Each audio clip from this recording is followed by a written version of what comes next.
part of the temple. I'd moved from 61 Second Avenue up to Boston. In Boston, we'd started a press. The press department had started there with devotees from here who'd learned the printing trade. And we got a big mansion up there and set up the press activities there. So when ISKCON New York moved here, I was in Boston. Satsuru Raj was the president, and so many things were going on. Then later the press moved back to New York to Tiffany Place, which we'll visit. And that's when I joined the temple here, 439 Henry Street. The two windows right in front of me would have been the windows of the temple room, which would have been a long room, narrow and long. And the window would have been on the far side. That's better, isn't it? Radha Govinda would have been on the far side of that room. Srila Prabhupada's asana would have been back to where we are now. Back to. And it was interesting. Every time Prabhupada came, there'd be a new concept for the asana. Some of them were pretty. There was one with an enormous kind of a. I don't know. What would you say? Structure at the top of this squarish structure with purple metallic, some sort of covering. It was grotesque, actually. But that was there. One time it was a lotus seed. It had like petals that you would sort of almost insert into the structure, it seems to me. Ananda was the president for some time here, and he was a real designer. So it was this like op art spread, and then the red, and then this and that. It was what's the word? Dramatic. It was dramatic, but very nice. So that was another version, the petal one, and then that one. One time, this is a story. There were, well, maybe chronologically, I'll put that later. So this was the temple room, and the Radha Govinda were installed here. Little Radha Govinda were installed at 26 Second Avenue, big Radha Govinda here. And Prabhupada's quarters would have been on the other side of this stairway. You just crossed a hallway, which is the size of the stairway, basically, and you'd be in Prabhupada's quarters, which were quite ample, large quarters there. High ceilings in this building, as you can see. And Prabhupada's quarters extended all the way to the back, so that they're from the sun and all of that. So it was quite nice. And the brahmacharis and brahmacharinis would be on the upper floors. At one point, this had been a convent, as we hear, a Dutch convent. I don't know if we acquired it from the sisters or whether we got it sometime down the line. I wasn't involved with that. Tosan Krishna Prabhu was involved in every real estate transaction in the history of ISKCON, up to the attempted sale of 50 of Skirmore, our present building. So he knew all the he would know all the ins and outs of the real estate issues.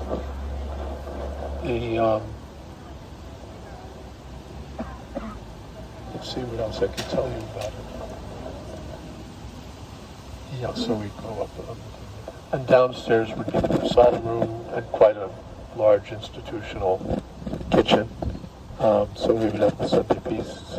Actually, in many places. The second, now that I think about it, there's two.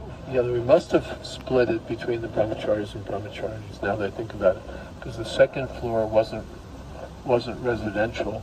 We had offices there, and there was a library on the opposite side of the above Prabhupada's quarters. Was what we called a library room. It wasn't much of a library, but it was a big space, and we used to have programs there. We used to do dramas there. We had a very expert drama troupe. Rasakya and her husband, Lohi Taksha, were professional and superb. There was another devotee, Lokamangala, who was the perennial demon, and he was really great. And then sometimes Nandakishore. Anyway, there were quite a number of expert players, Vaikuntha players, it was called. And the best drama in the history of the world was the kidnapping of Rukmini, which was done in Prabhupada's presence in that library room.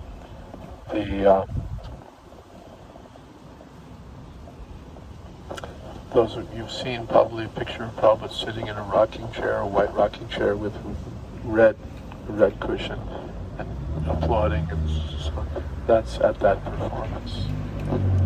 And Prabhupada said that it was better than the book. And especially there's one scene where Rukmi is disfigured, and Prabhupada said, "Oh, worse than death." But the most memorable scene for me is when Rukmini is composing this letter to Krishna that you're the Supreme Personality of Godhead. I just want to give my life and soul to you and serve you. So Rasagya was Rukmini, and she's reciting this letter and looking at Prabhupada. It was amazing. And I just want to serve you life after life. Brilliant, memorable production. So the library was there, and there were offices. My office used to be down the hall from the library, more or less where that air conditioner is. I sometimes used to be there, sometimes at the press, but sometimes here also. I would do editing there.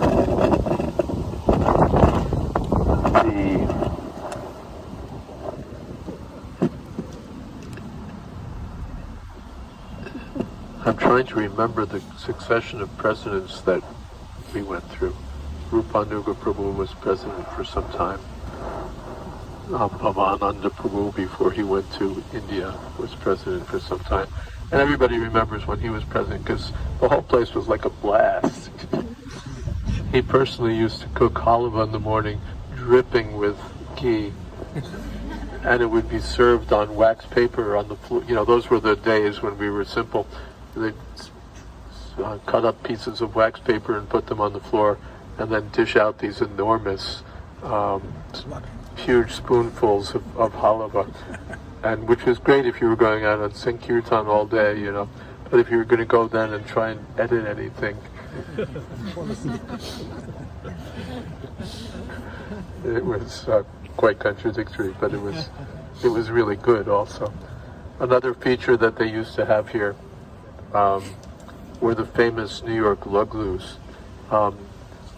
They're actually bundi ladus, but they called them luglus, and they were rich. I mean, they were thick with all sorts of dried fruits, dates and apricots and walnuts and almonds and this and that, and ghee. It was all ghee, and quite an ample amount of sugar. And at first we would make them into balls and put them into these little, here's a devotee, Indra Pramada, who was a professional graphic designer, a very good one. He designed these little labels. And then we put these little balls there. And then later the devotees figured out that the balls took too much time, so they just made them rectangular and cut them. It's so much faster. But we were famous all over New York for those. It was a signature item.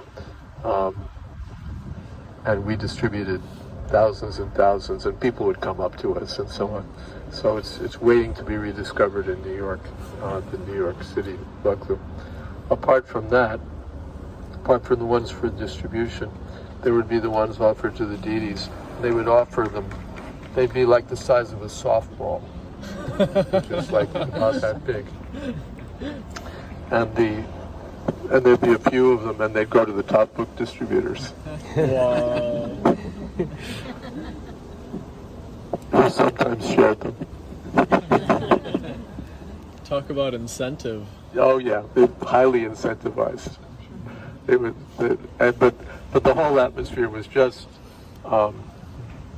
joyful. Everybody was having a good time here back then. It was really just upbeat. Everything was. New York Magazine did an article about the temple back then. If you look it up, you can find it, and it pretty well captures the spirit of the temple. It was like everything was like an event. Everything was happening. Everything was just bubbling with enthusiasm and so on. So that was the atmosphere here. The prasadam was very good. At one point, the chief cook was a devotee named Bhadradasi, who was the wife of Parikshit, the artist.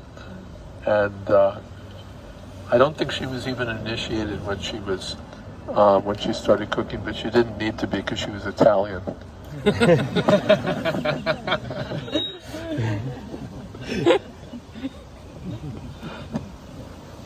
And she was an excellent cook, and she wrote to Prabhupada and asked what she could do to improve things, and Prabhupada said, summit cleanliness, that by cleaning, keeping the kitchen super clean, I think he said you'll attain bhav, if I'm not confusing one letter with another. But that was the main instruction, that everything should be super clean. And it generally was. It was nicely maintained. And let's see. So the kitchen, yeah, fantastic. Feasts were very, very good. If it was halava for breakfast every morning, you can imagine the feast. And we used to meet with people. We used the second floor where my office was. We used all those offices for meeting with guests. So there'd be like one maybe main place, but then there'd be these different rooms, and we'd have I be in one, and Harikesh would be in another, or different preachers. And especially people who were more interested would get funneled into these different rooms, and we'd take prasadam with them and talk with them. And many of them became devotees. And it's still a good formula to divide things so that people can have more personal touch and get more attention. So we did that. Bali Mardan Prabhu was president for some time. The temple was failing at that time financially. They were in that. The previous president was an excellent devotee, but not an excellent financial manager. Bali Mardan, Prabhupada brought him in. He'd been in the Pacific Rim, and he came and took over. And he was expert. First thing he did was he wrapped his arms around the safe, and thereafter no money went out. There was just no money. There was no money, and therefore there was no money, including for heat. We'd get a little bit of heat in the morning, and that would be it. And then all the devotees would go out on Sankirtan, and the building would be freezing, and I'd be working in there.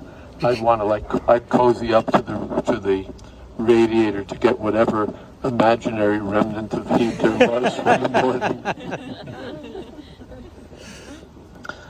But it was great. You don't have money you can't spend. That's just the way it was. So that's the first thing he did. He just slashed at the expenditure. And the second thing he did was really ramp up book distribution. He just totally ramped up the book distribution, and shortly we were swimming in cash. The temple was prosperous. We were looking at buildings in Manhattan. There was one off what's now Bryant Park. It was then Bryant Park also, but back then it was a place, a hangout for druggies. Now it's been made very aristocratic. We were trying to get a building there. We had money. And Prabhupada was interested. He liked that building. But then he himself took all the money and used it for Bombay. And, start again.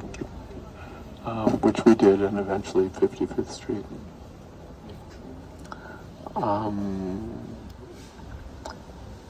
I can tell you, the story that I deferred. Our president one time was a brahmachari named Gopi Janaballabha Prabhu, tall, thin fellow, very nice devotee, now late. And there were some unhappy things going on at the temple with the GBC at the time, who was basically falling into Maya. And there were some, anyway, that's the whole story. Much has been said about it, and I don't think I'll tell all about that. But there'd been some disrespect to Srila Prabhupada, and Prabhupada gave this lecture, which, was clearly aimed at, something is not right here, and, you're, obliquely there's disrespect and so on. And talking about that, so that the most of us were sitting there wondering, like, what did I do? But it was with these larger issues. But at one point the kirtan was going on before the class or after the class. And Prabhupada's sitting on his asana, and above him there was a picture of Saraswati Thakur, Gorkishore Das Babaji Maharaj, Bhaktivinoda Thakur.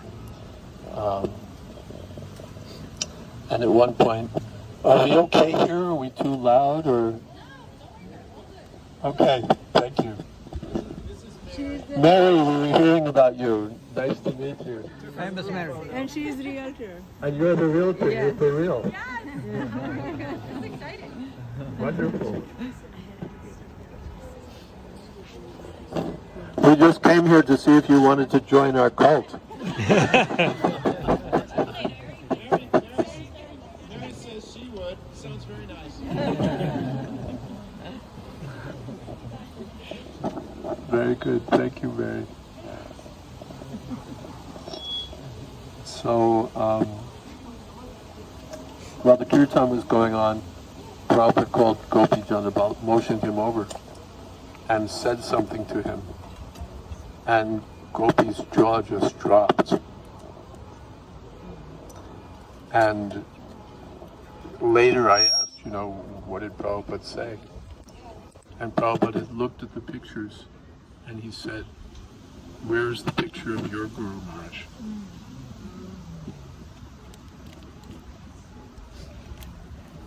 And of course, it would have been on the asana if Prabhupada hadn't been there. But Prabhupada took issue with it. Where is the picture of your Guru Maharaj? Because he detected that things were not right. One time there was a Mayavadi sannyasi who joined us for some time, Swami Swananda Ashram.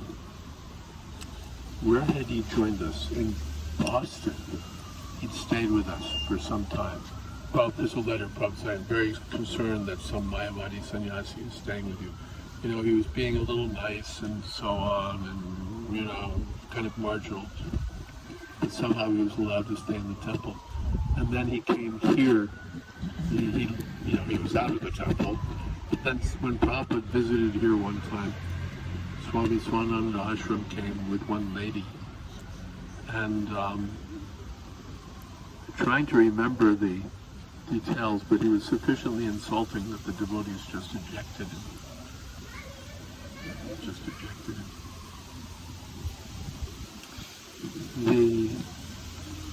Let's see, what else? Well, you've seen what the altar looked like. The high ceilings were rather, they were like little peg kind of decorations up in the ceiling, if you know what I mean, those perimeter kind of things. And they were painted different, alternating colors of gold and red and so on. And again, Brahmananda's aesthetics. Very nice. And yes, one time Prabhupada gave the lecture, and then at the end of the lecture, he got down from his asana to go back to his quarters, which were, as you see, just a few feet away. And Prabhupada got down to offer obeisances, I think, before leaving the temple room. And then he froze. While he was getting up, Bharadwaj Prabhu was singing the bhajan, I think Bhaktivinoda Thakur bhajan. And Prabhupada just froze.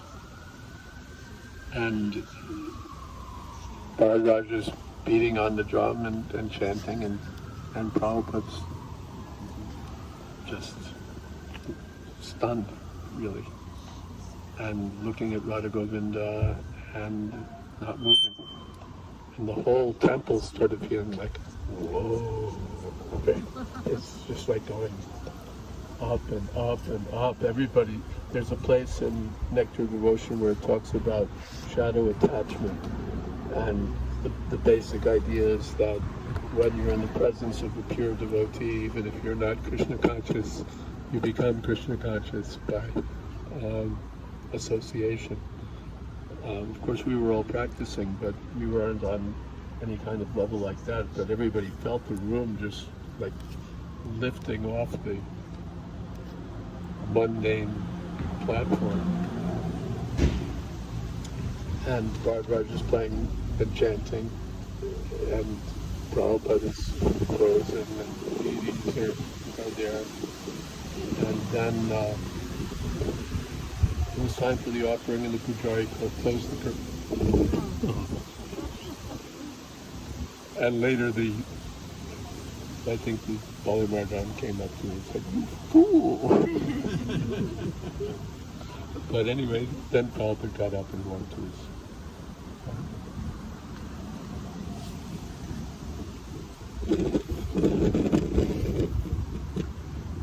I don't remember, but Rukmini remembers, because she was Pujari here for some time. So she was on the altar, and Prabhupada came and offered dandavats before Radha Govinda. And she said it's like big jets of tears. Okay. His eyes.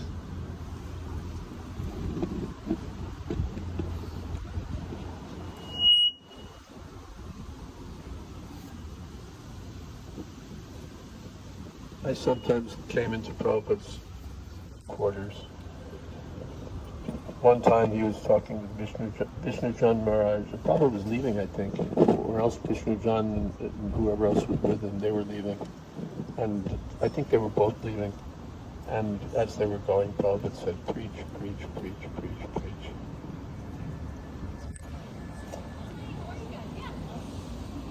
Another time, I came into Prabhupada's quarters, and I'd given him, I think, sample manuscripts of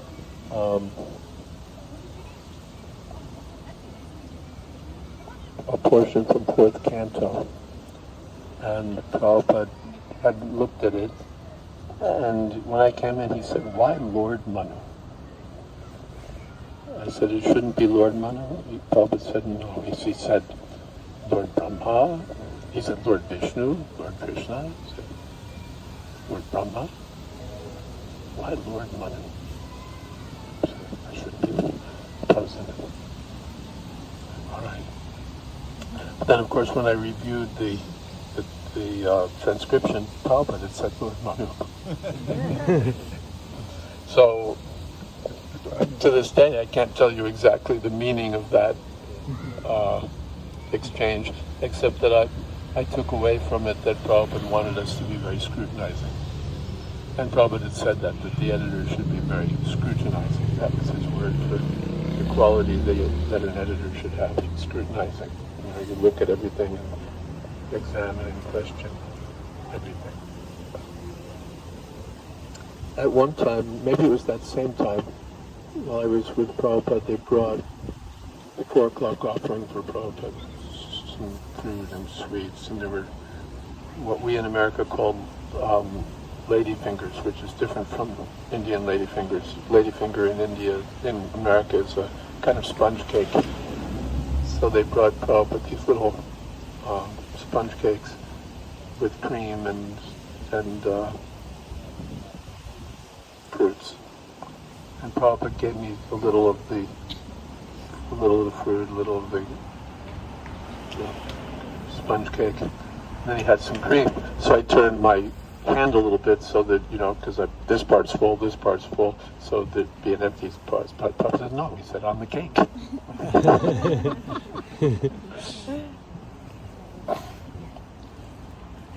He put it on? Yeah.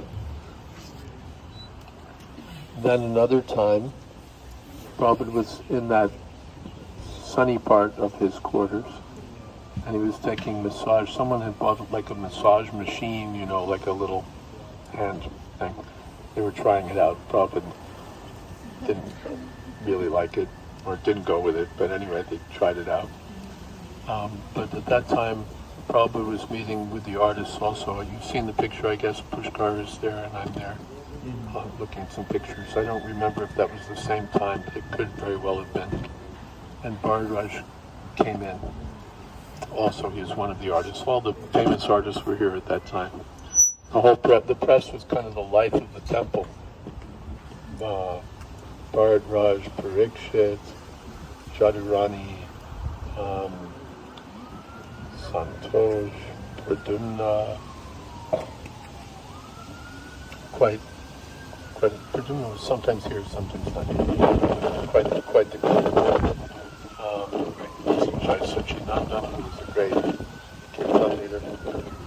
Fantastic kirtan leaders here. The kirtans here were, everybody would race to come to the evening arti. Mangal arti was packed, evening arti was packed. Everybody would really be into the kirtan. Anyway, Prabhupada was talking with Bharadwaj, and Prabhupada said, what are these bust pictures? Bust meant head and shoulders, pictures of the acharyas.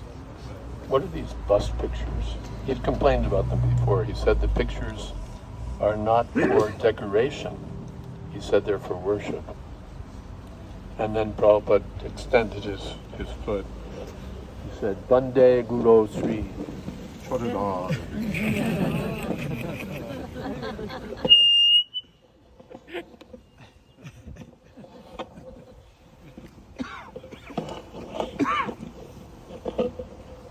Guru Maharaj, you stand here, you'll be in the sun. I'll be in the sun. Well, that's the most important place to be in life. And you can also be in the sun, so come on. A little harder to see in the sun. Well, now that I'm here, I get to see this skeleton, because we're just at Halloween, which reminds me that we had a ghost room. This, as I mentioned, where do you want me to be? Closer here so we don't get run over? Okay. This had been a convent, and apparently the sisters had some sort of infirmary up on the top floor. The tracks were still there from the curtains that would have surrounded the beds. And you can understand that they must have lost some also. Some people must have passed away. And so there was a room on that side called the ghost room. And it was called the ghost room for the obvious reason that it was haunted. And people would see apparitions in that room of, I forget the details, who they would see or what it would be about, but there would be people who would see apparitions in that ghost room. Even I used to take rest at the top of the stairway in the Brahmachari ashram. Main ashram was over here, and then the showers were here, and the merge was here. Merge meant like a big garbage can, practically speaking, where all the dhotis and kurtas and kopans and everything, it was all there. And in the morning you fished for your day's outfit. Nobody had their own proprietary clothing, that was all shared. And of course, if you were early, you got the best. Anyway, I used to take rest in a sleeping bag. We all had sleeping bags on the floor. That was the standard. I used to take rest in a sleeping bag at the top of the stairs, so that in the morning when first people got up, they would walk on me or around me, and I would wake up. So one night I was just starting to take rest, and as I was sort of neither resting nor awake, but sort of drifting off into that zone, I started to think, gee, you're really close to the stairs. If you were any closer, you'd go right down the stairs. Why don't you do it? And then I started to wake up, like, why didn't I do it? And there was this weight on my chest, and I tried to chant Hare Krishna, and I couldn't chant. I couldn't say anything. And then I finally got it. That was a mini ghost experience, but there were the serious apparitional events here. So happy Halloween.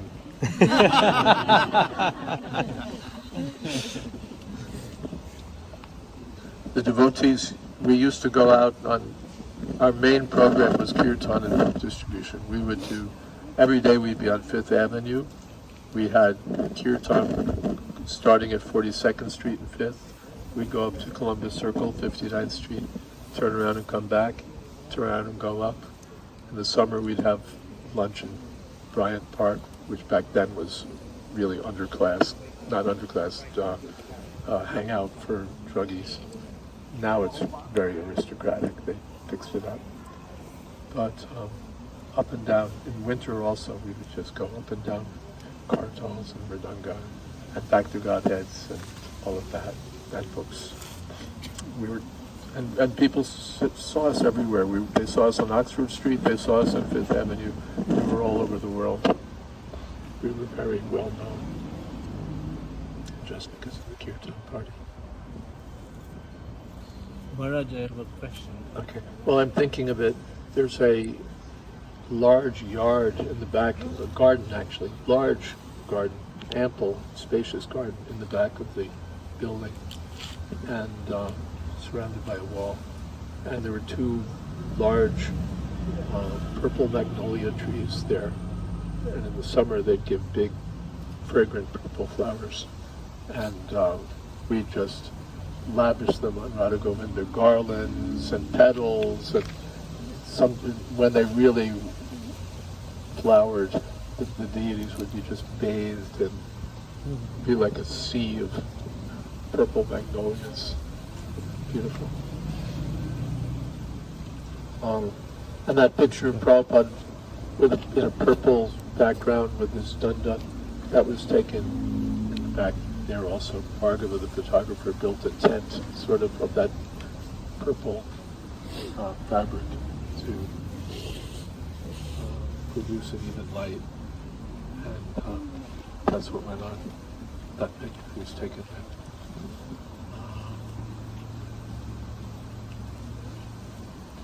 This was an underclass neighborhood. Are our tenants still here? Yeah, Yeah, Mary. Do you remember this as being a very underclass neighborhood many decades ago? It was really the pits, wasn't it? You weren't here then. Before your time. This is now. James just lives a couple doors up. Oh, okay. The two buildings have the same boiler and heating system, so they're together. Same boiler for both buildings. Yeah, so they're basically were sold Boiler, together. same landlord. I moved in 28 years ago, and Mary 31 years ago. So we heard the stories. Yes, and internet research. And I'm going to give Mary a link because I know this is going to be put up somewhere, maybe on the internet. So Yeah, make yeah. sure Yeah, she I'd gets a love to link hear because she what really you- wants to hear what you're you've saying. been saying, but I didn't. Yeah. And I invited her to 305 Skirmahorn. Oh so yeah, she'll I come walked visit. by there. She's walked by, but she It's, hasn't they been. have free. Vegetarian Okay. feast. Okay, good. We have a lovely cafe there, and you Yeah. can see the temple that used to be there has migrated now to Yeah. the Well, Skirmahorn you know, Street. part of the story was that George Harrison, Yeah. one of the Beatles, you know all about that. But also the fire that burned out the center of the stairwell, was Yeah. that part of that No. time? That happened after we left, actually. Yeah. After you guys left, yeah. When so- we left, we went to a building on 55th Street in Midtown, Right. and our spiritual leader, Srila Prabhupada, actually wanted us to keep this place, as well as be there, but they didn't listen to him for some reason. No, it is the two buildings were convent. Yes, right, right. So we were meant to stay here, but because we didn't listen, instead the building burned down, or Well, it was just the center stairwell got burned out. yeah, reconstructed. And we got in some sort of financial straits for that too. We had to pay for something. Wonderful. Sun is on you and you're shining. Arriba!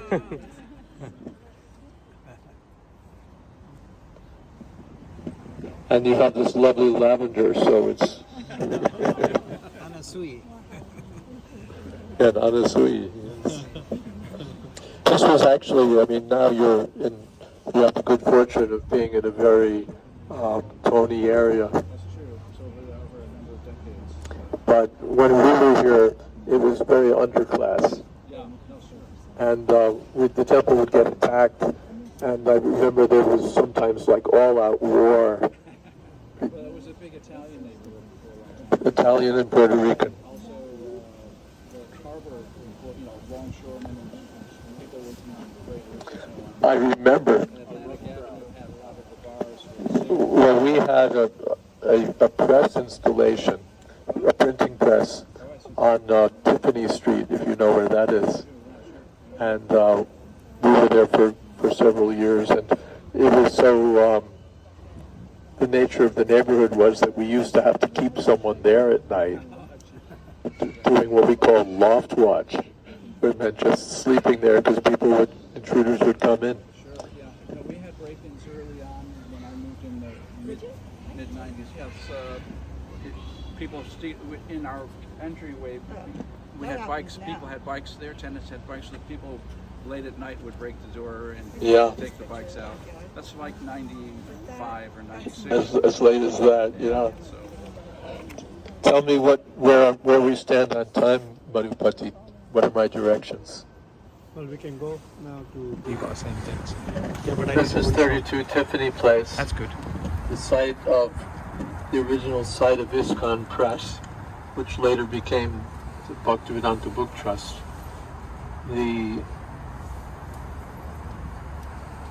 Some disciples of Srila Prabhupada were working in the printing trade. Jayadvaita Das was the main person, and Uddhava Das, those two were working in printing. And Patita Pavana, who's now in Bulgaria, learned bookbinding. So devotees were learning something because Prabhupada wanted to print books. And one idea, of course, was to do them yourself. So they were learning that with the Prabhupada wanted to start a press. That was the idea. So they were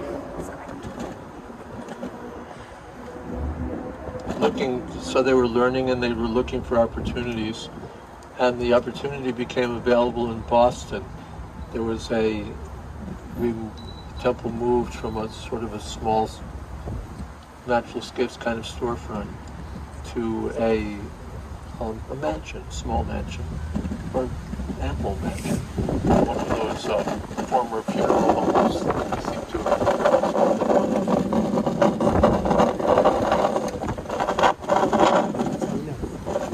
And that became the first home. I said here, but that's not right. That became the first home for the press. Want to give space for these people who'd like to come through? I think they're gonna go in there. She lives here. You live here. Yeah. So I used to work here. Wow, that's so interesting. I didn't know that. This was, the Hare Krishna movement had its first publication office here. We had printing presses and binding machines on the ground floor. In this building. In this building, 32. And one floor up, we had editing and typesetting and graphic art stuff and a whole group of painters who were doing fine art there to illustrate our books, all in your building. Cool. There's actually an artist that still lives here on the ground floor, Michael Hopka. Uh-huh. Yeah, so it's still an art diverse place. But nice to meet you guys. Nice to meet you. Thank you. Yeah. Yeah, let her go. Thank you, you too, Hare Krishna. So we moved up to Boston. That building became the first home of ISKCON Press. We installed printing machines, actual printing presses, and down in the basement we had the graphic arts department and the graphic arts cameras rather, and the binding and editing, and there was the artists were working upstairs where there was light, and the editors and transcribers, so it was all happening in Boston. And then I forget the reasons, but we came back down to New York. We came back down to New York, bringing the artists with us. And we moved into this building, 32 Tiffany Place. Back then, now as you can see, it's again another very high-class residential neighborhood. Back then, it was all commercial space warehousing and who knows what, but and showing its proximity to the waterfront. Thieves were here. We used to have one person or two people who would sleep upstairs doing what we called loft watch, which meant being present for when the thieves would come, so to scare them away. You'd bring your sleeping bag and sleep upstairs. So downstairs we had the printing, binding, all of that kind of stuff. There was I don't see it now, they've changed things, but there would have been sort of a garage kind of, looks like this belongs to a platform down here. That would have probably been like a loading platform or something like that. That's my forgetful sort of guess. Please knock on loading dock door. Okay. So delivering to Epcot, please knock on Loading dock door. Okay, so it would have been over there. Okay, we can check. Well, in any case, there was a loading dock and paper and books and all of that could come in and out. Upstairs was just a big empty space. We had the ground floor and the first floor up. There was, I think, something above us. But in the one floor up, we basically just emptied the whole thing out and remodeled it for our purposes to have Sanskrit offices and English offices and typesetting and layout and the area for the graphics camera and all of that kind of stuff. And all the pre-press was going on upstairs. So printing was going on downstairs, pre-press upstairs, and the artists were way in the back. They had, again, light coming from the, that would be the west side. They would have the light coming there. And I had my office behind them. You'd go through the art department, turn right, and I had a little room with no windows. That's where I would do my editing. So I was either working here or I was working there. And the devotees, they fixed up the whole thing themselves. Just we fitted it out to do all the things we wanted to do. I don't think I'll tell you a lot of stories about those days. If you get some really, really old enough books, it'll say ISKCON Press, 32 Tiffany Place. And this is that place. So it's, I don't remember Prabhupada ever coming here. He did see the press when it was in Boston. I don't think he came over here. Except at one time he told me, he called me into his room back at Henry Street. He said, I heard that the press workers are not coming to the programs. They're not attending the temple programs. Is that true?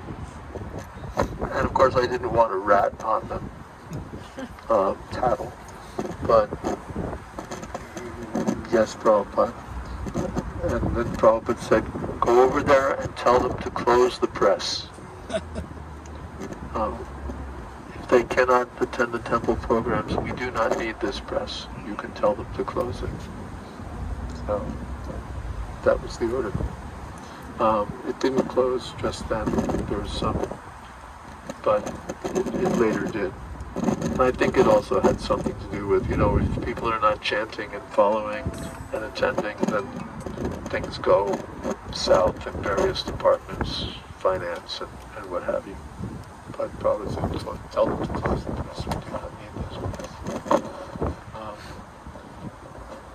Back then, the marketing was done in Los Angeles. Karandar, who was a very prominent devotee at that time, was heading up the marketing department in Los Angeles, and everything else was, all the pre-press was done from here.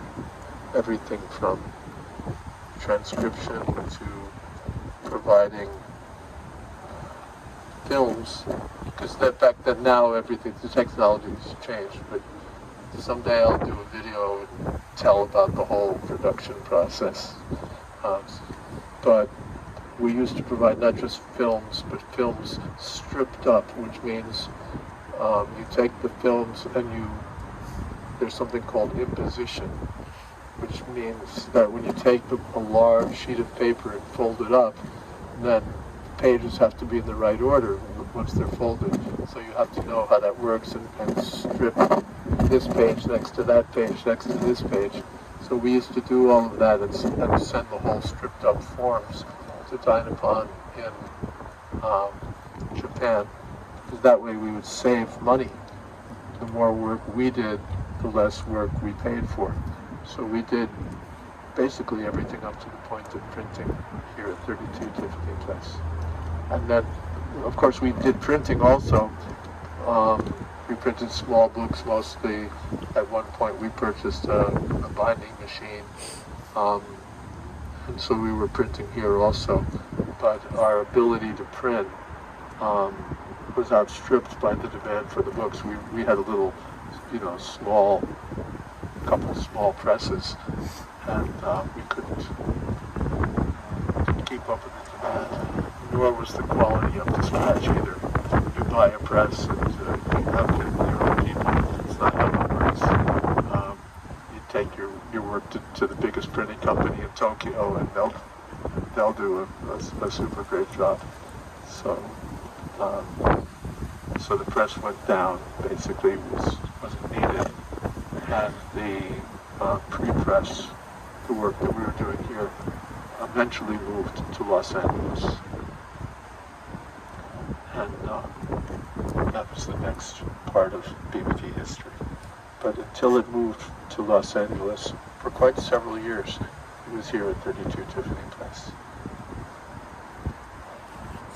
There was a question somebody wanted to ask one. Okay. Thank you all. Okay, is this everyone or is there more? We have one more car should be here. Two more cars. Okay, They pulled, they're right there in the minivan. minivan. This part right here. They parked right there. I don't know where my brother is.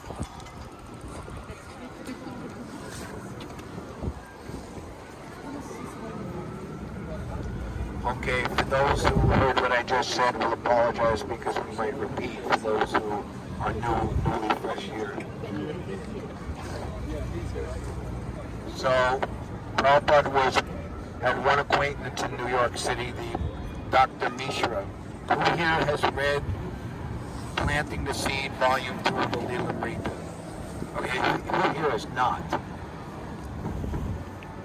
Okay, well, you have some catching up to do there, okay? So, Prabhupada had the initial contact with Gopal Agarwal and his American wife Sthali in Butler, Pennsylvania, some 50 miles north of Pittsburgh. And after staying there for 1 month, he came with a 2-month visa.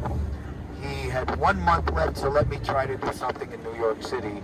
And he had the contact of the Mayavadi Rama Murthy was his name? Anyway, Mishra, Ramakrishna Murthy. And he had set himself up very nicely here. The younger people who later became associated with Prabhupada, like Harvey Cohn, Haridas, called Dr. Mishra an uptown Swami. Yeah, that's what we called them back then. Right, because if you notice this area compared to downtown, it's a little more swank and opulent. So even back then, you know, people who had a lot of money, if you have a lot of money, a lot of times you run out of ideas on how to spend your money. Like that. Here's a good example. Yeah. So, you know, like you make yourself look cool by being into Eastern philosophy and put a Buddha in your apartment and like that, you know.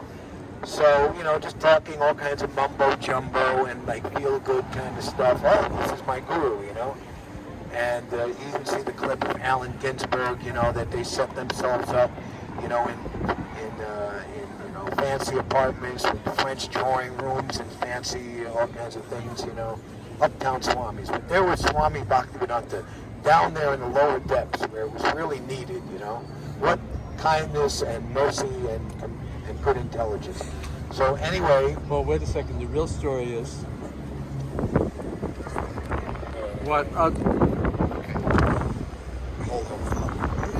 The real story of why Prabhupada was in 26 Second Avenue, at least from one point of view, is that Prabhupada told Mukunda Maharaj, after, you know, that whole episode with the crazy boy in the loft, Prabhupada said, try to find me some place in some respectable corner, respectable neighborhood.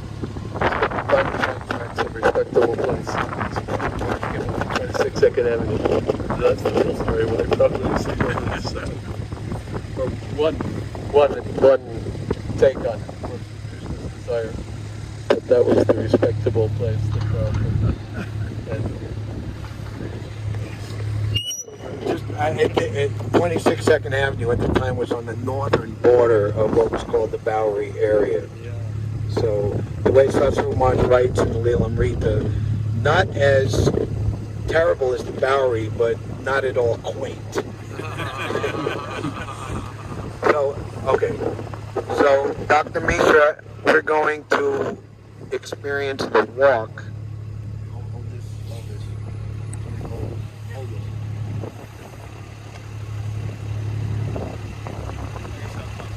That Prabhupada had to deal with every single day, walking back and forth to bathe and to cook. If you read in the diary that Prabhupada kept, which has been turned into 2 sections, Jayadvaita diary and the beginning, which goes all the way from Prabhupada's voyage, the beginning voyage on the Jayadvaita, and it concludes with the initiation of Jadharani, Gargamuni, and Rupanuga in November of 1966. So Prabhupada says that sometimes I am troubled by night starvation because he's only cooking one meal a day. So, 100 West 72nd Street, we can see it. It's on the left side here. It's down at the next block. It's a 5-story building. And interestingly enough, the building was built in 1896. So,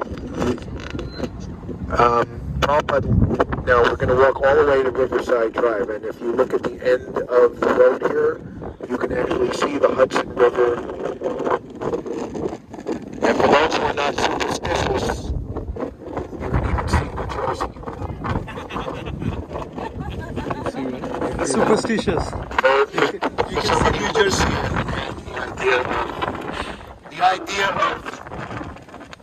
The idea of New Jersey, what to speak of anything beyond, is just almost like mythology.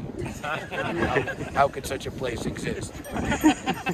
So, for those of you who, so this is Central Park, and Prabhupada took use of the point, as many people do who live in this area, or want to live in this area, because I can go into Central Park, which is a cool thing to do.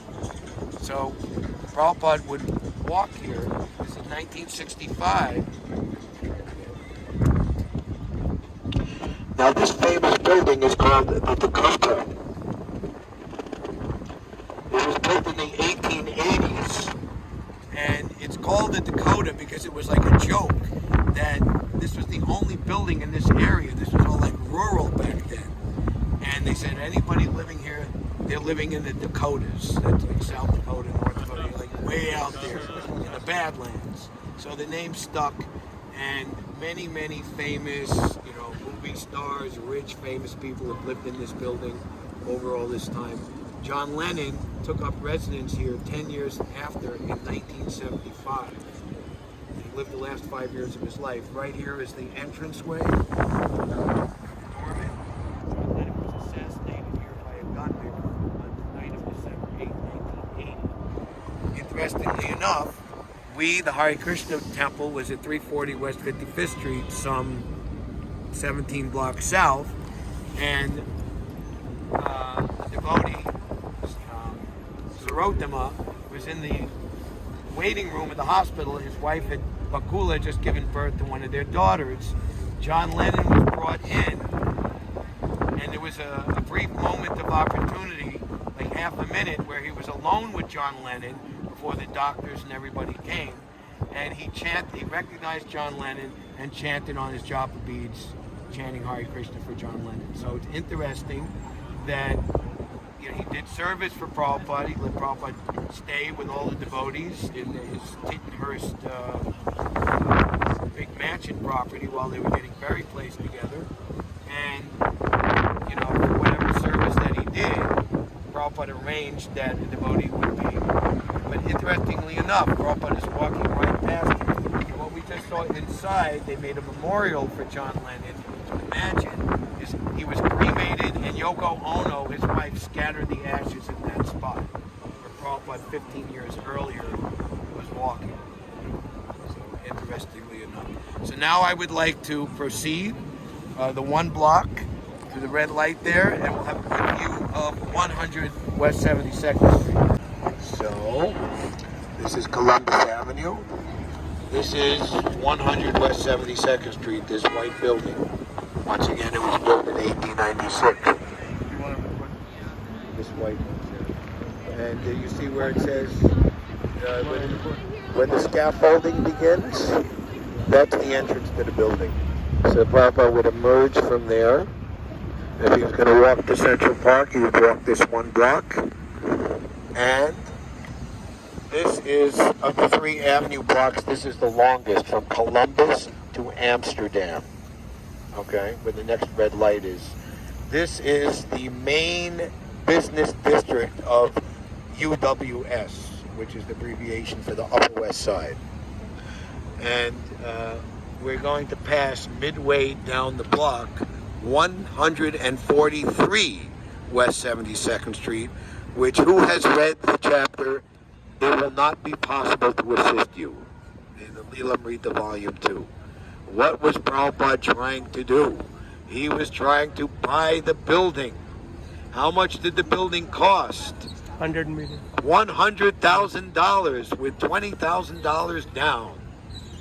Wow, let's go for it. Uh-oh, I forgot, it's 60 years later. So, again, Dr. Mishra, he shifted Prabhupada. Now I want everybody to put like a meter or a Geiger counter on your legs, and I want you to gauge what it's like to walk from here to 33 Riverside Drive. So you can let's say more emphasize with what Srila Prabhupada did to start the movement and to save us all and to save you and me individually by putting up with so much austerity. So he was initially put on the 5th floor, and the way the building probably still is, you have your windows one side, and there's a side that has no windows. So Prabhupada was in the windowless side of the 5th floor. Now, by February of 1966, Prabhupada had enough means to get his own apartment. He was still commuting to the walking back and forth. It was an office. It's the 3rd floor, and the way that the apartment was back then, he had these 3 windows. These windows facing east, so you could see he would get nice sunlight coming. And then these 2 windows facing like this, and the 2 windows facing here on 72nd Street. And Prabhupada says, I very much like the new apartment because I get sunlight through the windows. Which floor? 3rd floor. 3rd floor. 1, and for those of you in London, 1 on the street, 2, and then the 3rd floor. That's right. Now, during Prabhupada's tenure here, he was translating and purporting the 2nd canto of the Srimad Bhagavatam. He was finishing up the Bhagavad Gita. We actually have Prabhupada reading, you can listen, Introduction to Bhagavad Gita. His all done here. Solitary bhajans, you can listen to prayers to Queen Kunti. He's playing, Prabhupada's just playing kartals by himself. Shukadeva Goswami's invocation prayers to Srimad Bhagavatam, Canto 2, Chapter 4, the process of creation. And so many things were done here while Prabhupada was residing here in this place. This is also the overview here, Dr. Mishra's is at Riverside Drive? 33 Riverside Drive, which again, you see in the distance the Hudson River? That's where we're going. That's where Dr. Mishra has. Right, 33 Riverside Drive, and he had an apartment on the 14th floor overlooking the Hudson River. And then he shifted Prabhupada here. Shifted Prabhupada here within less than 2 weeks. Do you remember, Maharaj, the New York City blackout of November the 9th, 1965? You know, did they have it in? Did you read that this morning? I read that this morning in the thing. So Prabhupada arrived October 23rd, 24th, 25th from his trip to Pennsylvania and stayed here 2 weeks maximum at the Riverside Drive place, and then Mishra shifted him here. And how long did Prabhupada stay? All the way until mid-April 1966. In February for 2 months. And this 3rd floor apartment is where, it was a Hanson Glen. There, the truck is going to get through. Okay, we can do that. Sidewalk? We're appreciating the sunlight like Prabhupada. But the beauty of your love truck, you can see in the So, this is where Prabhupada's typewriter and reel-to-reel tape recorder was stolen in this 3rd floor apartment. And Prabhupada suspected the janitor of doing it, who was very enthusiastic to report the theft in the first place. And by that time, he had made relationship with Harvey Cohn, who later became Prabhupada's disciple Haridas. And this is 1966, and Harvey Cohn wanted to be going to San Francisco, where he could put some flowers in his hair and meet all the beautiful people there. Okay, so he went to San Francisco, and he gave Prabhupada his artist-in-resident loft at 94th Bowery. And that's when Prabhupada shifted February down to 94th Bowery, and Prabhupada stayed there all the way, this is mid-April, May, June, and then the psychotic episode of that, what was his name, Paul? David. The crazy boy who... David, okay. So, and then Mukunda Maharaj, Michael Grant at the time, found the 26 Second Avenue, and on June 30th, July 1st, Prabhupada moved into 26 Second Avenue, and within less than 2 weeks, he formally incorporated ISKCON on the 11th of July in that storefront, which we will visit. Who here has never been to 26 Second Avenue? Okay. That's good. All right, so, no, not good that you've never been. It's good that you're going to see. So, we could go past the doorway and see where Prabhupada entered, but then we're going to have to jaywalk across the street mid-block, which could be done, because the thing that we want to show everyone, the building that Prabhupada wanted to buy is on this side of the street. What should we do? Where's the YMCA Prabhupada used to go to? That's in Butler, Pennsylvania. You'll have to go to the Port Authority bus terminal and buy a bus ticket. But he had to, so he could shower here and everything, or he had to go... Incorrect. Sink and toilet, only. Yes. Shower was a doctor mission. That's right. And cooking as well. So again, put that Geiger counter, put that meter on your legs. I want you to feel what it's like.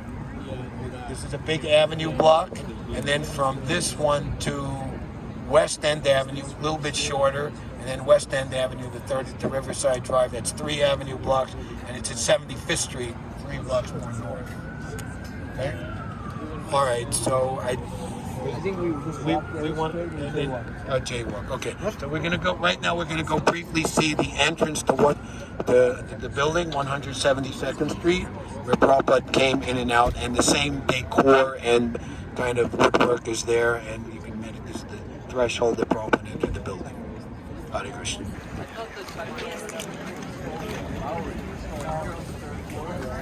You said that this is considered the outskirts of the Bowery?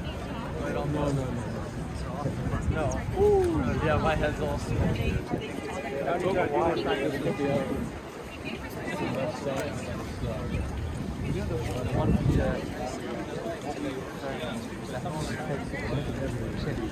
Keep a measure of 1 meter or something. Maybe I guess. And then after that, you can walk from here. Everyone, here we are. 26 Second Avenue. Entrance to the building.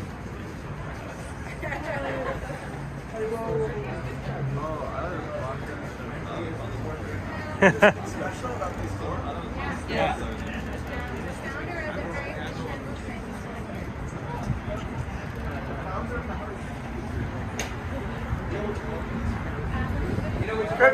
Why you too? He lived in the 5th floor, and then he lived in the 3rd floor apartment, the one like the real good one that's over with the windows overlooking this way, that way, and that way. So I live right off Tompkins Square Park. There's Oh, a yeah? tree there. Yeah. I thought that was like the main monument for Hare Krishnas in New York. Well, one of them, that was where the first kirtan was, October 9th, 1966. But, you know, Prabhupada lived here for 6 months, from October till April 65, 66. I was wondering why you were looking at Yeah, this is one of the places that he lived in this building for 6 months. Well, nice to meet everybody. Thank you. 33 West 72nd Street, there it is. On the front door on the ground floor it says For Lease and Atlas. Now, this is the exact same building and the same architecture. I haven't done my homework if somebody wants to look it up and see when the building was built. But at the time of Prabhupada, you see that circle in the middle? And you see the flagpole at the top? That flagpole was coming out of that circle. And this third floor thing has been added in the last however number of years. So when Prabhupada saw this for sale, because he's walking back and forth, so he's writing to his godbrothers, he's writing to wealthy industrialists. There was one Padampat Singhania from Dwarka, and he was even trying to get the Prime Minister, Abdul Shastri. Lal Bahadur Shastri. Okay. Okay. So Abdul, you added I don't want to start a Hindu-Muslim Raya here. Lal Bahadur. Lal. Okay. Yeah. Okay. Who died in January of that year. So again, you can read all about it in that chapter. It will not be possible to assist you. How much do you think this building costs today? Well, I can tell you how much it cost 60 years ago. $100,000. And with simply $20,000 down, it could be yours. I'll take it.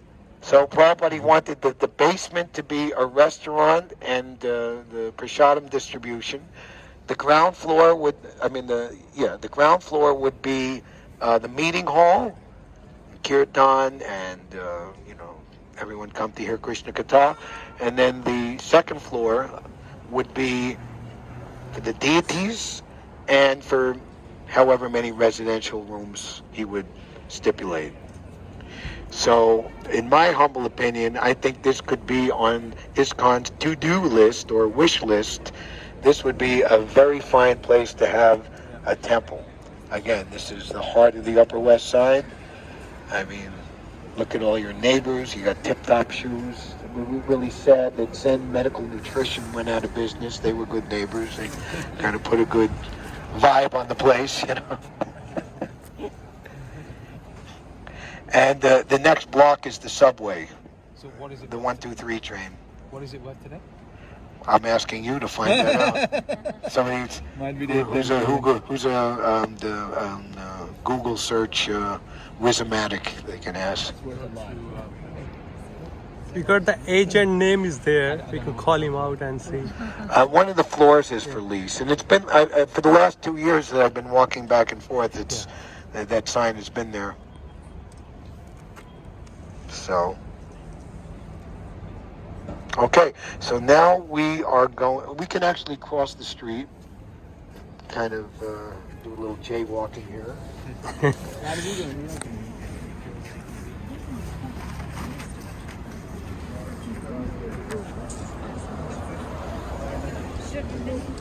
No, we can go across.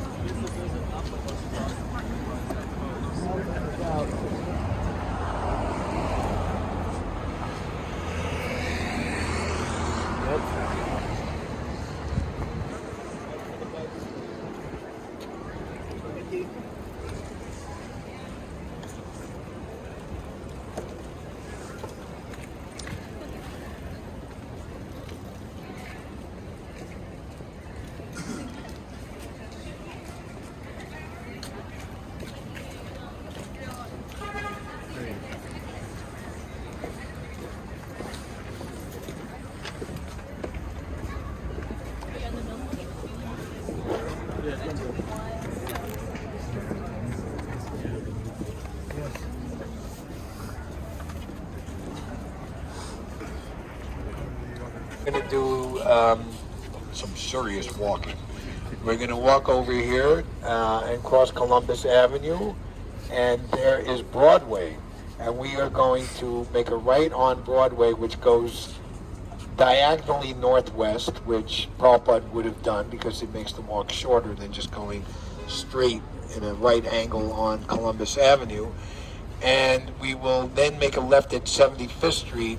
And interesting to note, there's a description of the neighborhood, and in between, Broadway has 2 southbound lanes, 2 northbound lanes, and in the middle is like a little kind of park greenery, and there are park benches there.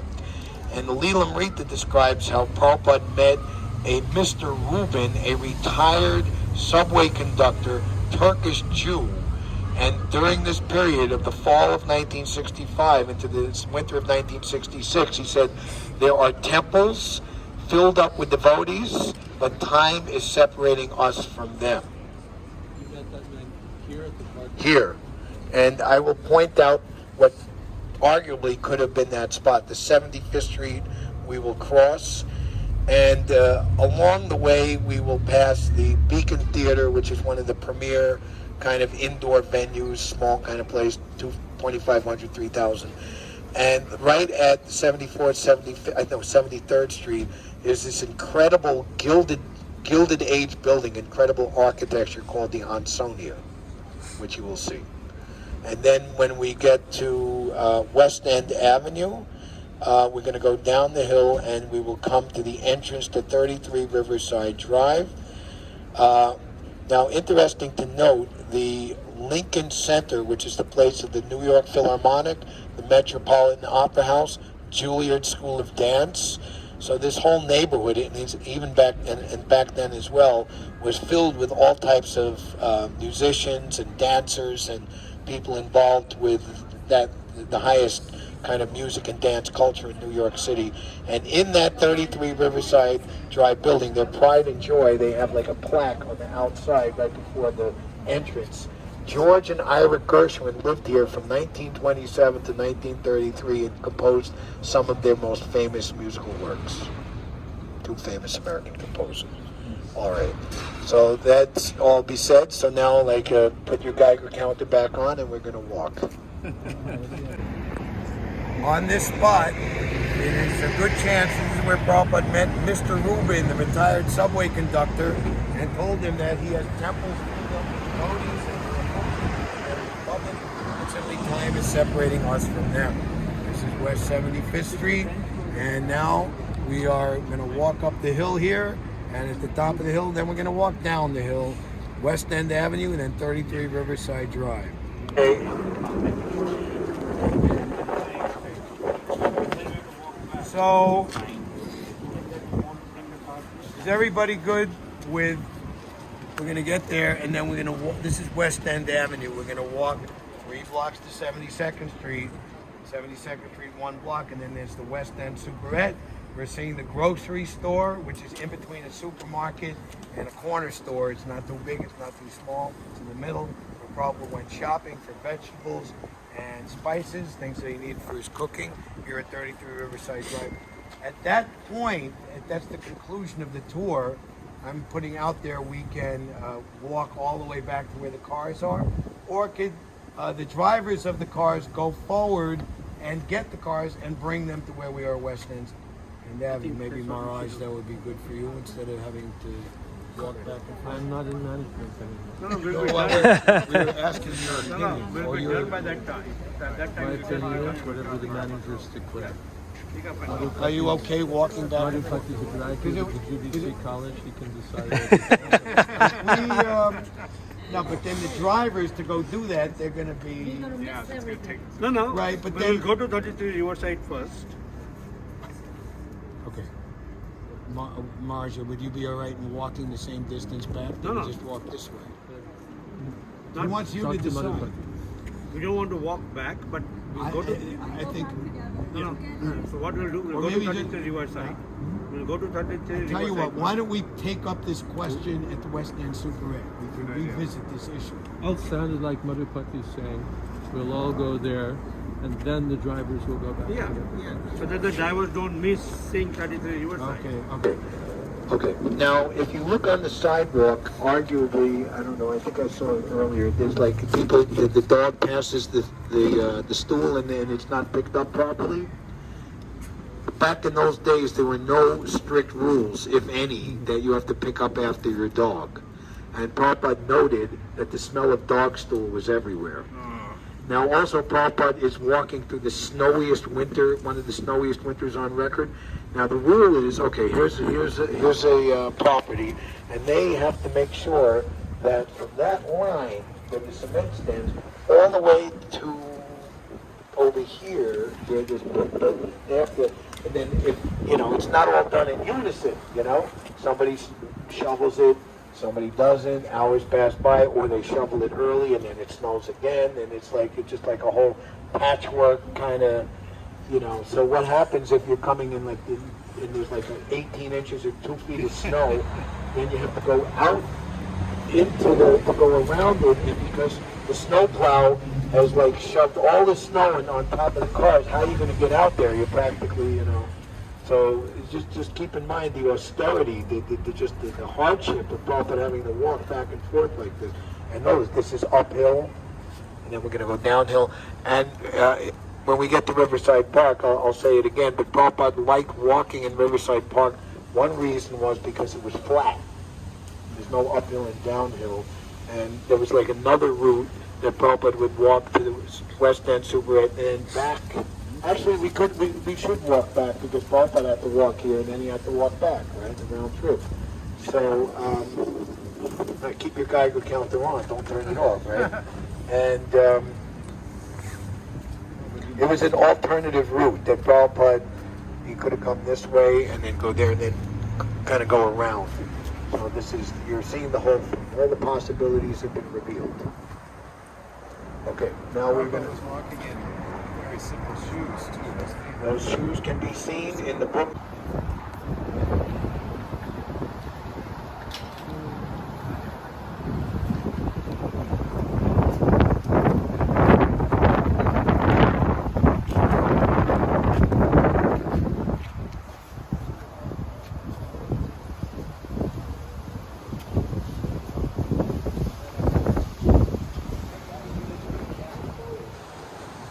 Just like I said.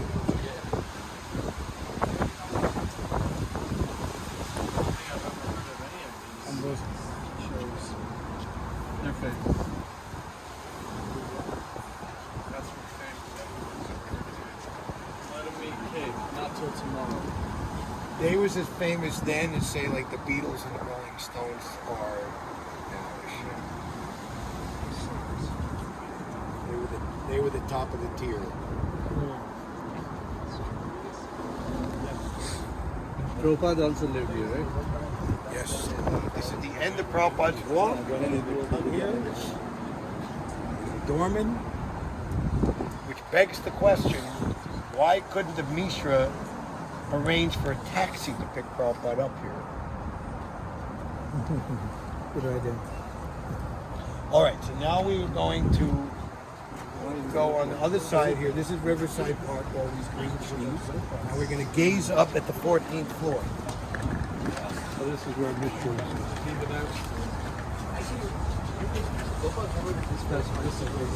Happy Halloween!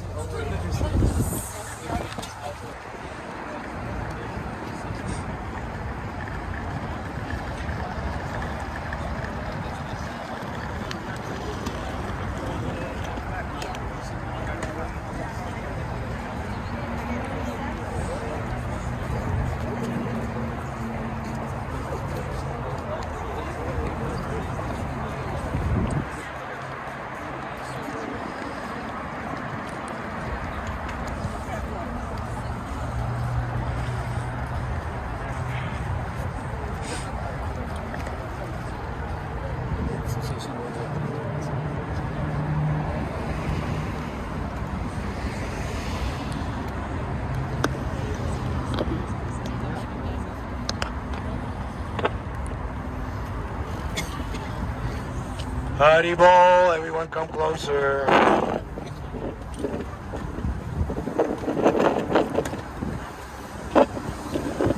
So the 14th floor is the third. The 14th floor is the third floor from the top. I can't say which side of the building would have been Mishra's apartment. That information I've not seen available. Imagine it probably being 3 different apartments. It's nicely decorated with white. Yeah.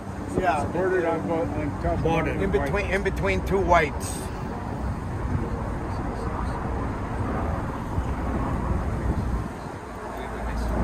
Should have 14th floor.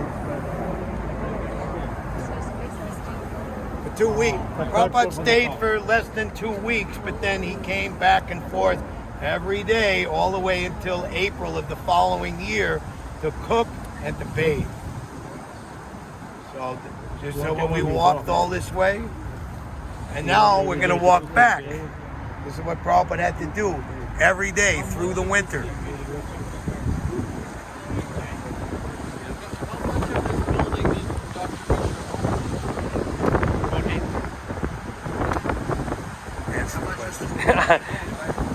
What's the question? What's the question? How much of this building did Dr. Mishra build? One apartment.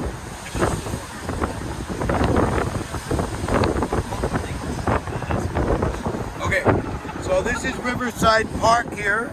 On the other side is the West Side Highway. Beyond that is the Hudson River.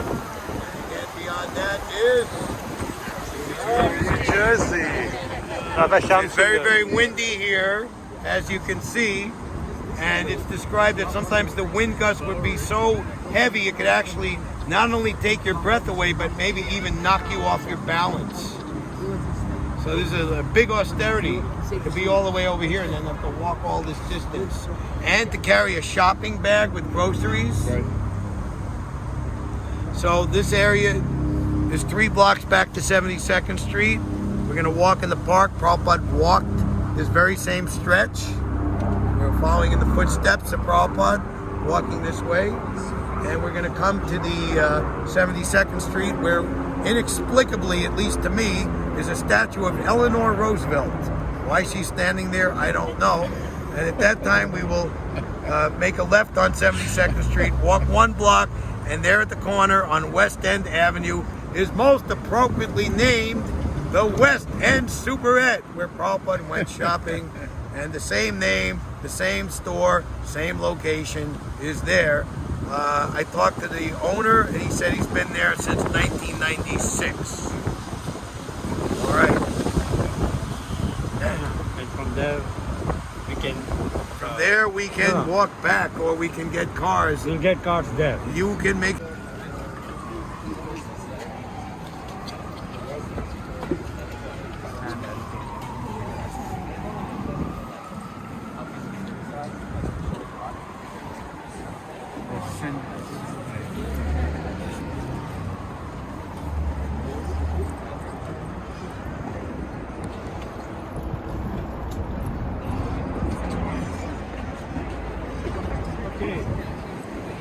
Time for the drivers to wake up. Walking back. Yeah. I'm one over there.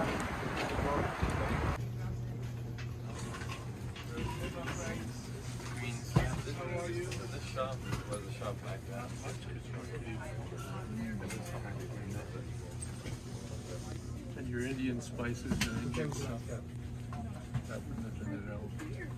Just like the usual American, you know, maybe some. When I was cooking for I was helping go into that so up and like the next day went to Boston, and it was arranged that I would go help Govinda Das. That's a longer story, but they needed some. Govinda Das, who was frail, she and her husband were probably assistants. And so she was having trouble keeping up cooking for Prabhupada. So she asked if someone could assist her. So there was some discussion between Satsuru Maharaj, the president of Boston, and Brahmananda. So Ida Godbrother Devananda, he'd been around for quite some time. They thought, well, maybe he could go and assist. And Satsuru Maharaj said, well, what about this boy? And I'd never cooked anything in my life, and I was brand new. I'd been there like 2 months, and I'd just gotten initiated the day before. But it was worked out well. All right, for like 2 weeks, one can go, and 2 weeks the other. So I would be the first one. And if I messed up too bad, Devananda could come earlier. So I got to go assist Govinda Das when Prabhupada visited Boston starting the next day. So I was helping her cook. Prabhupada's diet was so simple back then. Rice, chapati, little dal, and just like one sabji of like, oh, what was it, like eggplant, tomato, and maybe a little chana. Very, very simple. And maybe another sabji, just like sauteed Brussels sprouts, baby Brussels sprouts. And I'm trying to remember if there was a third thing. Maybe that was it. Just a couple of sabjis right there. And the only spices were salt, little chili, haldi, little cumin. But I think that was it. Small amount? Not small, much. small amounts? Small amounts? Of the amount? Of food? The whole subject. Prabhupada ate well. Yeah, he had Prabhupada on digestion. He just went into the Prabhupada said he ate with gusto. Yeah, Prabhupada ate That's simple. substantially, but it was very simple. So how he used to get the turmeric and the coriander? The Indian That you spice. could get. No, coriander Basic. is an American spice, I say. But yeah, very, very simple. Because I think it was because we didn't know how to do anything. So we wanted to keep it simple. Just like a couple little flakes of chili, like ground chili, and it was so simple. And well, there was a story. I told that story about the chapatis because they had an electric stove, so we couldn't cook the chapatis because electric stove, it's either too hot or too cold. So you put your chapati on a pan, and it's either going to be too cold, and then it's going to become like a cracker over time, or it's too hot, and then you'll get another cracker another way. So probably after like 3 days, he's not getting his chapatis. He's unhappy. And where do you blow up the chapatis also? On an electric stove. After 3 days, he called us in. He said, "You roll, and when you're ready, you call me." So we called Prabhupada. It was just from here to there. Prabhupada came in. The first thing he did is he turned the pan upside down on one of the burners, and then you get an even heat on the upside, on the bottom side of the pan. So he's putting his chapatis there. So he's cooking them. And there's a system, maybe you know about Vatsil, for cooking stacks of chapatis. Do you know that system? So you just flip one by one, and every roti gets cooked. Yeah, somehow, I saw Prabhupada do it, but I can't explain it. But you put one chapati down, and then you flip it and put the next chapati. Yes. And so there's always like a chapati coming off the stack, and there's always a new side of a chapati hitting the bottom. And it's like 8 or 10 or 12. And Prabhupada's doing this, and we're like blinking, how is this possible? And Prabhupada's telling us, we're rolling chapatis, saying, faster. Two of us are trying to keep up. And then to blow up the chapatis, Prabhupada took the grill out of the oven and put it down over a couple sets of burners through the chapati. And that way he got his chapatis and taught us how to do it. Amazing. And Prabhupada used to cook with great precision, like if he's putting spice in, it's like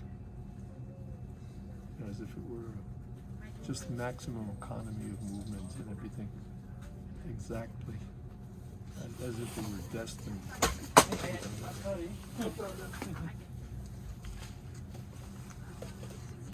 One time we were cooking and I burned a part of a vegetable. And it didn't go to Prabhupada, but Prabhupada was like that for a while. When I came in, why this vegetable? So you have no brain. And I was feeling like, wow, I'm so fortunate Prabhupada's blasting me. But I'm trying not to feel so fortunate because I'm getting blasted. That was a nice time. There are more stories from that time. He was staying in a little apartment on Chester Street, probably called the Hare Krishna Street. It's down from the temple, short walk. very nice days. I was in New Jersey, right? No, that was in Boston. Boston. Alston, a suburb of Boston. Yeah, we had another 26th Avenue kind of arrangement. Well, they had a little living space there too. Satsu, Radharani, Pradumna, Jonathan. Nice to meet you.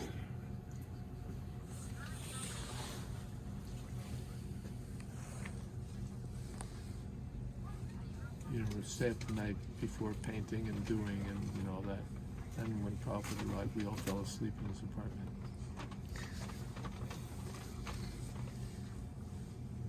I woke up and Prabhupada was making a drawing of what a Kadamba flower looks like for Jayadvaita. You're sleeping on the floor? Me? Yeah. I forget where I'm sleeping. You know, wherever it was that I conked out. I heard later that Prabhupada said, "Who is that snoring?"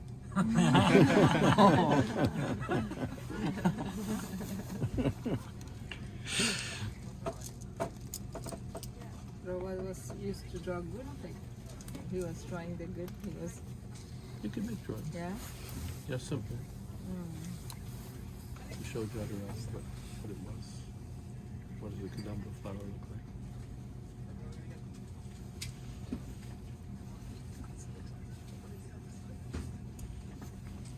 Prabhupada had his sitting room and then another room. I remember one morning he was just chanting. He had a harmonium.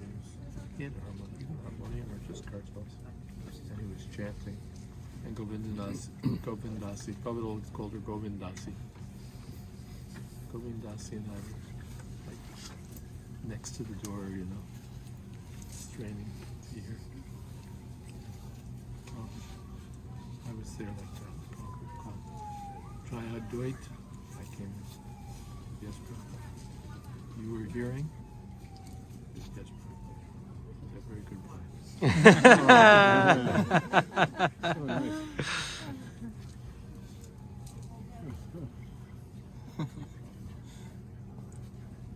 Another time, Prabhupada,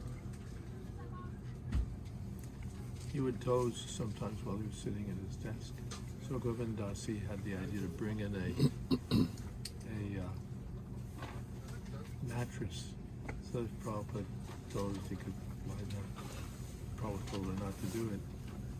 Then while he was off on his morning walk, sometimes she brought it in. And Prabhupada mildly blasted her for it. He said, "You don't know, sleeping while sitting up is very healthy." He definitely didn't want a mattress, You would sleep while sitting up at night? No. While working.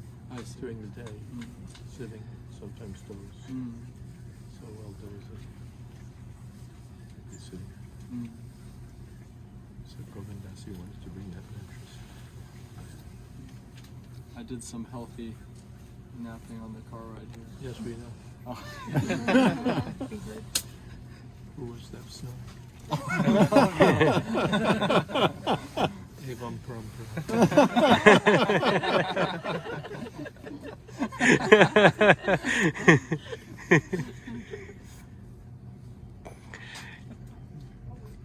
One time Pradumna came in to talk with Prabhupada, a little privately. It was 1960. So after Pradumna left, we got to know that he was talking to Prabhupada about the idea of getting married. He was thinking of getting married, so he wanted to talk to Prabhupada. So, Jayadvaita, you would also like to get married? I said, no. Especially, we had a culture at 26th Avenue. We used to talk about the downside of marriage quite a lot. And I said, no, Prabhupada. So much trouble and expense. And so you are chanting Hare Krishna and feeling happy. My takeaway is that if you're chanting Hare Krishna and feeling happy, then you don't need If you're already mad, well, what can we do? You can still chant. You can still chant Hare Krishna and try to be happy.